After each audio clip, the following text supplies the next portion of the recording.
चैत्यभूमी इथे आलेले आहेत बाबासाहेबांना विनम्र अभिवादन करण्यासाठी आले. काय प्रतिक्रिया आहे तुमची? काय महामानव भारतरत्न डॉक्टर बाबासाहेब आंबेडकरांनाच या देशातल्या वंचितांना गोरगरिबांना आणि अख्ख्या जनतेला न्याय देण्याचं काम केलं। आज तिथं नतमस्तक झालो, त्यांना जयंतीच्या निमित्तानं अभिवादनही केलं आणि डॉक्टर बाबासाहेब आंबेडकर यांच्या जयंतीच्या निमित्तानं भारतवासियांना सगळ्यांना खूप खूप शुभेच्छा देतो। सर, पण ज्या प्रकारे आरोप होतोय की कुठेतरी बाबासाहेबांचं संविधान जे आहे तो बदलण्याचा प्रयत्न सुरू आहे, कसं बघताय? हिम्मत लागते त्याला। जनता आता हुशार झाली, जनता कार्यक्रम लावल सगळा, सोडणार नाही। एवढी सोपी गोष्ट नाही। त्यांनी तर न्याय दिलाय, त्याच संविधानानं न्याय दिलाय। गोरगरीब त्याच आशेवरती आहेत, हे काय बदलतात? जनतानेच उठाव केलाय। आता कळलं ना।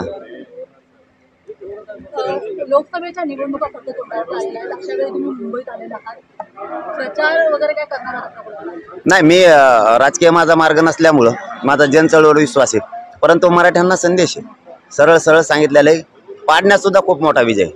पाडा, तुम्हाला ज्याला पाडायचं त्याला पाडा, कारण मी कोणाकडूनच नाही, ना इकडून आहे ना तिकडून आहे, ना विकास आघाडी ना कोणची युती, कोणाकडून नाही। मी गोरगरिबांच्या बाजूने, माझं स्वप्न एकच आहे की गोरगरिबांच्या लेकराला आरक्षण द्यायचं आणि ते मोठं झालेले बघायचे। त्यामुळे राजकारण माझा मार्ग नसल्यामुळं यावेळेस समाजाच्या हातात निवडणूक आहे, समाज बरोबर कार्यक्रम करणार आहे। पुढच्या वेळेस विधानसभेला जर त्यांनी 6 जूनपर्यंत आरक्षणाचा विषय मार्गी नाही लावला तर विधानसभेचे मात्र आम्ही ताकदीनं तयार करणार आहे। समाज 100% सगळ्या जाती धर्माचे लोक एकत्र घेऊन करणार आहेत। आणि तसं तर मी 4 तारखेला 4 जूनला शक्यतो आमरण उपोषण करणार आहे, कारण 8 जूनला महाराष्ट्रातल्या 6 करोड मराठ्यांचा 901 करोडवरती नारायणगडावरती कार्यक्रम आहे। सरकारला कळल ताकद काय असती, कारण यावेळेस मैदानात मी नाहीये, त्यावेळेस मी असणार।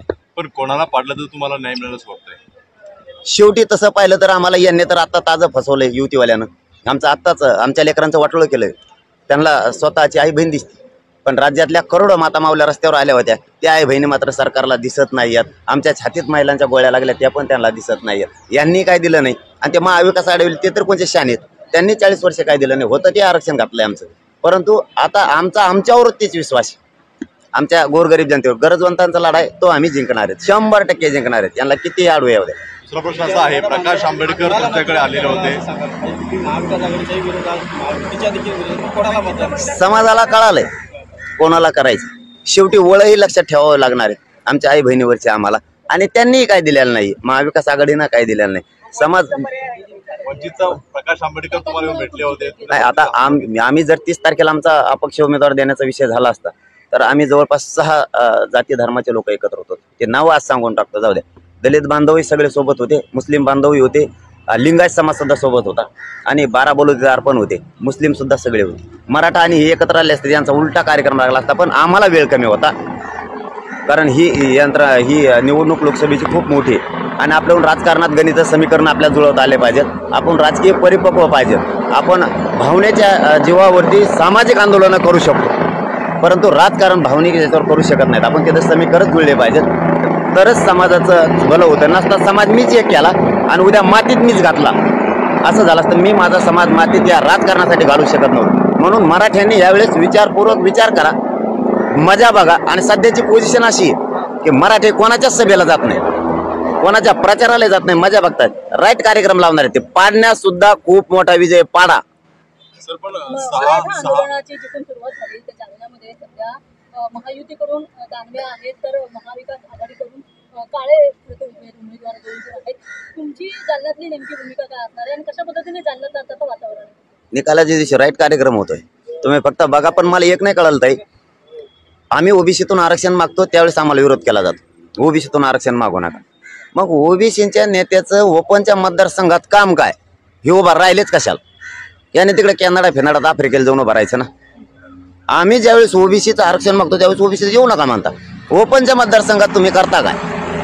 मराठ्यांना याचा सुद्धा विचार करावा लागणार आहे, आणि यावेळेस विचार केलेला आहे। गाव खेड्यातला सर्वसामान्य मराठा माणूस ही 100% आमच्या सोबत आहे। हे आता 4-2 माकडं त्यांचं खात्यात त्या राजकीय नेत्याचं, ते जरा पळत येते इकडून तिकडून, पण त्यालाही उद्या सरपंच पदाला, पंचायत समिती, जिल्हा परिषदला सुद्धा यायचं। नेत्याकडून बोलतात, म्हणजे मी बोललो नेत्याला, राग आला आमच्या मराठ्याच्या माकडाला, म्हणजे त्याच्याच जातीला खाणार आहे तो सुद्धा घेणार आहे। त्यातलं एक आमदार तर असा आहे, त्याचं पूर्ण गाव कुणबी निघालं, ते माझ्याकडे आंतरवाली सर्टिफिकेट घेऊन आले, ते म्हणतं मग लय कल्याण झालं, हे निघालं, आणि तेच माकडी मला अटक करा म्हणून विधानसभेत बोलत। म्हणजे ज्या जातीसाठी मी जीवाची बाजी लावून लढतोय त्या जातीचा थोडा तरी स्वाभिमान असला पाहिजे की आपल्या लेकराला देऊ नंतर राजकारण करू. मी बोललो नेत्याला राग आला याला, आता नेता निवडून आणीन का तुला? तुला का देऊ दमन उभा करीन का तिकडे निवडून आणीन तुला? मतदान आमचंच आहे ना तुला. तू एका चाट्यात मग सांगतो तुला तिथं. आता तुम्ही स्वतः मतदानाचा हक्क बजावणार आहात, कसं माझ्या मतदानाचा हक्क तर मी तर कार्यक्रमच लावणार आहे भाऊ. मी काय सोडणार आहे काय? मी तर सोडणारच नाही, सगळा समाजच सोडणार नाही दादा. ही रिअल परिस्थिती. गावखेड्यातला विषय वेगळा आहे, शहर भागातला विषय वेगळा आहे. गावखेड्यातल्या सगळ्या मायबापांचं आत्ताही म्हणणं, मी गावखेड्यात जातो त्यावेळेस की एवढ्या वेळेस पाहिजेच होता म्हणते झटका, परंतु माझी तयारी पण नव्हती. आणि दादा काय असतं, राजकारणाचा विषय वेगळा आहे, कारण हे नाण्याच्या दोन बाजू आहेत. समाजकारण करताना आपल्याला एकमत लागतं आणि राजकारण करताना बहुमत लागतं. बहुमताशिवाय राजकारणाला किंमतच नाही, तरच गुलाल पडतो.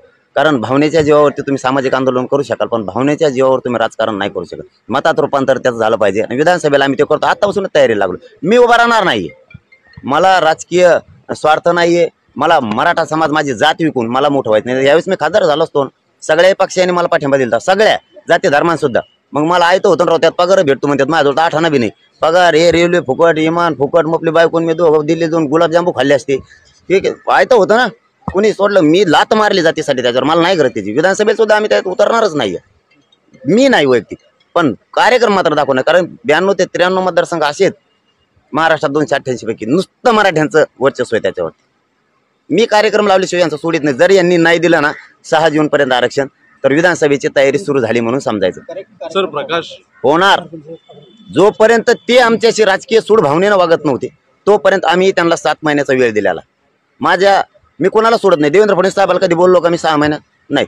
त्यांनी आमच्यावर डाव रचायला सुरुवात केली. तुम्हाला कालचं उदाहरण सांगतो. आत्ताही नांदेड, लातूर आणि बीडमध्ये गुन्हे दाखल करायला चालू. सप्त्यामध्ये डीजे वाजत होता गेवराई तालुक्यात. सप्त्यामध्ये डीजे नाही आला हो.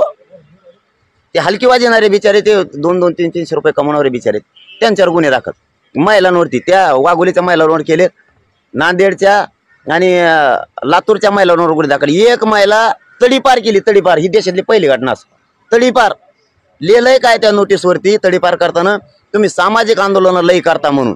अरे काय भाषा झाली? याला काय गृहमंत्री म्हणतात? तुम्ही काय वागता? ही कोणची सोड भावना आहे तुमची लोकांशी वागण्याची? तुम्हाला शान वाटायला पाहिजे होती. देवेंद्र फडणवीस साहेबाला शान वाटायला पाहिजे. त्यांनी कॉलर टाईट करायला पाहिजे होती की एक राज्यात माझा असा माणूस आहे की इमानदारीने लढतोय, कोणाला मॅनेज होत नाही, फोटो. त्यांनी अशी कॉलर टाईट करायला पाहिजे होती. आमच्याबद्दल त्यांची ही भावना पाहिजे. ते आम्हाला अटक करायला बघतात यासाठी नियमित येत. कुठं यासाठी झोपले होते मग? मग हल्ला झाला तेव्हा म्हणजे ज्या पोलिसांनी गोळ्या मारल्या, ज्यांनी छातीवरती दगड मारलेत, विटा मारल्यात, त्यांना निलंबित करायचं तर त्यांची बढती केली यांनी. मी ती पुऱ्या 8 दिवसात माहिती घेतली. सगळ्या पोलिसांची बढती केली. ही बक्षीस देणार गृहमंत्री साहेब आणि त्यांना सपोर्ट मुख्यमंत्री देणार. मुख्यमंत्र्यांना मी 7 महिन्याची वेळ नाही दिला. त्यांच्या शब्दाची किंमत नाही केली समाजानं. समाज, तुम्ही कोणत्या पक्षातून कोणकडे गेले, समाजाला काय देणं घेणं नव्हतं. समाजाला एकच अपेक्षा होती, शिंदे साहेब आरक्षण देऊ शकते. पण ते ज्या दिवशी म्हणले ना लिमिट तोडलं की मी करेक्ट कार्यक्रम करत असतो, त्या दिवशी मराठ्यांच्या मनातूनच शिंदे साहेब उतारले. आम्ही सांगितलं मर्यादा तोडले की आम्ही करेक्ट कार्यक्रम करत असतो, कारण मला देणं घेणं माझ्या समाजाशी, कोणत्या सरकारची फेरकारची नाही. आणि ते विरोधी पक्षाला मोजित नाहीत आम्ही, कोणालाच नाही. कारण यांनी कुणीच चांगलं नाही केलं. आमचं सगळ्यांनी वाटलं की त्यांनी 16% आरक्षण घातलं. आमच्या आज नोकर वर्ग सुद्धा आमच्या लोकांच्या बढत्या होत नाही, शिक्षणात नाहीत. आता ते 10% आरक्षण दिले. या आरक्षणामुळं मला इतक्या पोरांनी परेशान केलंय फोन करून. त्यांना नोकर भरती सुद्धा पोलीस भरती जाता येत नाही. कशाला दिलं मग ते? आम्ही याच्यासाठी ते नको म्हणत होतो. मराठा आणि कुणबी एकच आहे. या कायद्याच्या बाजूनं आणि सगळ्या सोयऱ्यांच्या कायद्याच्या बाजूनं जो असेल त्याला मराठ्यांनी मतदान करावं. परंतु ओबीसीच्या मताची जशी भीती आहे तशी मराठ्यांच्या मताची भीती इथून पुढे वाढली पाहिजे. असे पाडा की तो कवाच उभा नाही राहायला पाहिजे इथून पुढे निवडणुकीला, इतकं बेकार पाडला पाहिजे. लोकसभेच्या निवडणुकीमध्ये तुमच्यासाठी एक मोठी संधी आहे का? नाही समाजासाठी. मी तर मैदानात नाही ना, मग तर मी सांगू शकलो असतो आताच कोण पाडणार आहेत काय. आता मी सांगितलंय, जो सगळ्या सोयऱ्याच्या अंमलबजावणीच्या बाजूनं मराठा आणि कुणबी एकच आहे त्या कायद्याच्या बाजूनं असेल, मग तो कोणत्याही पक्षाचा असू द्या, त्याला मदत करा. पण पाडण्यास सुद्धा मोठा विजय. यावेळेस पाडायचं शिकायला खूप मान. मी आंबेडकर साहेबांना खूप मानतो. त्यांचा शब्द मी आंबेडकर साहेबांचा नाही डावलत, कधी डावलत नाही मी आंबेडकर साहेबांचा शब्द. कारण ते आमच्या पाठीशी पहिल्या दिवसापासून आहे. आणि त्यांनाही समाज काही धोका दगाफटका याच्या सुद्धा नाही होऊ देणार. कोणता समाज नाही होऊ देणार या निवडणुकीत. संविधान निर्मात्याच्या इथे विनम्र अभिवादन करायला आलेले आहात. तुम्ही जे मराठा आरक्षण मागत आहात ते कायद्याच्या चौकटीमध्ये, संविधानाच्या चौकटीत बसलं पाहिजे. एक मिनिट हो, जरा थांबा. हो थांबा, तुमचा आवाज खूप झाला. 100% संविधानाच्या चौकटीत बसतंय आणि आम्ही त्यांना मानतो सुद्धा बसतंय. कारण मराठा आणि कुणबी एक आहे. तुम्हाला आता एका सेकंद म्हणजे 1 मिनिटाच्या आतच सांगतो. मंडल कमिशननं जे आरक्षण दिलं होतं ते आरक्षण कुठलाही अहवाल त्यांनी स्वतः बनवलेला नाही. इंग्रज काळातले अहवाल त्यांनी घेतलेला आहे. त्यांनी कोणाला मागास सिद्धही नाही केलेले. मराठ्यांची भारत देशावर अशी जाते की 200 वर्षापूर्वीचे पुरावे मराठ्यांचे शासकीय नोंदीचे सापडलेत की मराठा कुणबी आरक्षण आधी. म्हणून आमचंच आरक्षण संविधानाच्या कसोटीवर टिकणार आहे आणि ते काहीच होत नाही. हिंदू कोड बिल मध्ये सुद्धा सगळे सोयरे शब्द आहे. गणगोतानुसार ज्यांच्या सोयरिके जुळत्यात ते सगळे सगळे सोयरे ज्याच्या नोंदी मिळाल्यात त्या आधारावर त्याला कुणबी प्रमाणपत्राचा लाभ द्यायचा आहे. हे सगळं संविधानाच्या चौकटीत टिकतं आणि सरकारची जबाबदारी टिकवणं आमची नाही. सरकार आम्ही नाही येत. तुम्ही त्याच्यावर अभ्यास केला. 4 जजेस तुम्ही त्याच्यावरती बसवले होते. IAS दर्जाचे अधिकारी होते. तुम्ही घटनेचे अभ्यासक होते, कायद्याचे पण अभ्यासक होते, आरक्षणाचे अभ्यासक होते, मागासवर्ग आयोगाचे त्याच्यात अभ्यासक होते. तुम्ही सगळ्यांना मिळून तो शब्द ठरवलेला. टिकवण्याची जबाबदारी तुमची. म्हणून आम्ही वाचित सांगितलं होतं गुलालाचा अपमान होऊ देऊ नका, तुम्हाला जड जाईल. आणि तुम्ही जर आता नाही दिलं तर 4 जूनलाच मी पुन्हा उपोषण सुरू करणार आहे. म्हणजे काही मराठ्यांच्या म्हणतो मी तुम्हाला, यांना गुलालात दंग राहू द्या. मला माझा समाज मोठा करण्यात दंग राहायचा. मला माझ्या समाजासाठी कोण निवडून आला कोण पडलाय याच्यात माझा मराठा समाजाला आनंद नाही व्यक्त. काही मराठ्यांचे करतील निवडून आले, पण आम्ही त्याच दिवशी जीवन मरणाचे झुंज देणार आहेत. आणि 8 जूनला महाराष्ट्रातल्या सगळ्या मराठा समाजाला मानवी विनंती आहे की नारायणगडावरती 900 एकरवरती कार्यक्रम होतोय. मराठ्यांनी एकानं सुद्धा घरी राहायचं नाही. माता मावल्यांसह महापूर आल्यासारख्या मराठी त्या नारायणगडाकडे निघले पाहिजे. शक्ती या देशाला पुन्हा एकदा दाखवून आपल्या लेकराला न्याय मिळवायचा. नाही मी भेटत नाही कोणाला. कारण मी माझ्या समाजाला भेटतो आणि मी काय मैत्री करायला आलेलो नाही. मी समाजाला न्याय देण्यासाठी काम करतोय. मी मित्रत्व निभत नाही. मागत मित्रत्व निभायचं असतं बाबा. मी लय मोठा झालो असतो, मला काही दिलं असतं. मला पैसे नको आणि मंत्रिपद म्हणून. आता त्यांच्या लोकांनी पैसे वाटले ना, तुम्हाला माहित आहे की नाही? सांगतो ना तुम्हाला. त्यांनी आता एक डाव टाकला होता 4-5 दिवसात 15 लाख रुपये माणूस. वदा पटेल 123 गावातले 100 लोक त्यांना पडायचे होते. म्हणून त्यांनी गेले मुख्यमंत्र्यांचे ओईडी पैसे घेऊन. देणारा कुणीतरी आम्हाला 4-5 दिवसात पुरी माहिती मिळणार आहे. त्यावेळेस तुम्हाला आणखीन माहिती देतो आपल्या चॅनलवर. तिकडे पैसे वाटायचे, पण इमानदार पैसे गेले. ते म्हणले हे राहून तुम्हाला खर्चाला पैसे द्यायला लागले तुम्ही आमच्या लोकांना फोडायसाठी 15-15 लाख रुपये आणि देणाऱ्याला 5 लाख. मग जो देणार आहे त्याला 5 लाख. त्याचे तो लई इन्कम झाला. ते तर आमच्या गोदा पट्ट्यात असं घुसलं पर माणूस 5 लाख म्हणल्यावर. कारण 15 लाख यांना द्यायचे.